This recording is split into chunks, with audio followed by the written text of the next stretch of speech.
Hello అండి. ఈరోజు వీడియోలో షుగర్ వాడకుండా బెల్లంతో టేస్టీగా ఉండే రవ్వ లడ్డూలు ఎలా తయారు చేసుకోవాలో చూద్దాము.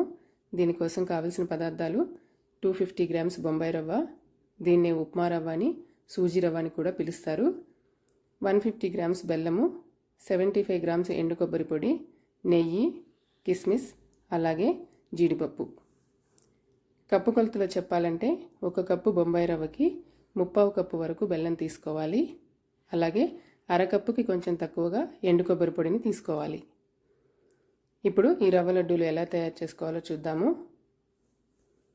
దీనికోసం ముందుగా స్టవ్ వెలిగించి ప్యాన్ పెట్టి 2 టేబుల్ స్పూన్ల నెయ్యి వేసుకొని, నెయ్యి వేడెక్కిన తర్వాత జీడిపప్పు వేసుకొని వేయించుకుని పక్కన పెట్టుకోవాలి. ఆ తర్వాత కిస్మిస్ కూడా వేసుకొని వేయించుకుని పక్కన పెట్టుకోవాలి.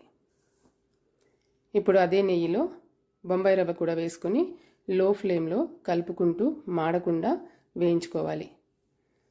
రవ్వ కొంచెం వేగిన తర్వాత ఎండు కొబ్బరి పొడిని కూడా వేసుకొని కలుపుకుంటూ లో ఫ్లేమ్లో కలర్ మారే వరకు వేయించుకోవాలి. ఇప్పుడు ఇలా కలర్ మారిన తర్వాత దీన్ని వేరే బౌల్లోకి తీసుకోవాలి. ఇప్పుడు అదే పాన్లో బెల్లం వేసుకొని వాటర్ పోయకుండా 2 స్పూన్ల నెయ్యి వేసుకొని బెల్లం కరిగిన తర్వాత వెంటనే స్టవ్ ఆఫ్ చేసుకొని మనం వేయించుకున్నటువంటి రవ్వను కూడా దీంట్లో వేసుకొని ఉండలు లేకుండా బాగా కలుపుకొని వేరే బౌల్లోకి తీసుకోవాలి. మీరు కావాలనుకుంటే బెల్లం కరిగేటప్పుడే ఇలాచీ పౌడర్ కూడా వేసుకోవచ్చు. ఇప్పుడు దీంట్లో వేయించుకున్న జీడిపప్పు, కిస్మిస్ కూడా వేసుకొని ఒకసారి కలుపుకొని అరకప్పు కాచి చల్లార్చిన పాలు పోసుకొని పాలు పూర్తిగా రవ్వలోకి ఇంకిన తర్వాత రవ్వని కొంచెం కొంచెంగా ఇలా చేతిలోకి తీసుకొని లడ్డూల్లాగా చుట్టుకోవాలి. అంతేనండి, టేస్టీగా ఉండే రవ్వ లడ్డూలు రెడీ అయిపోయాయి.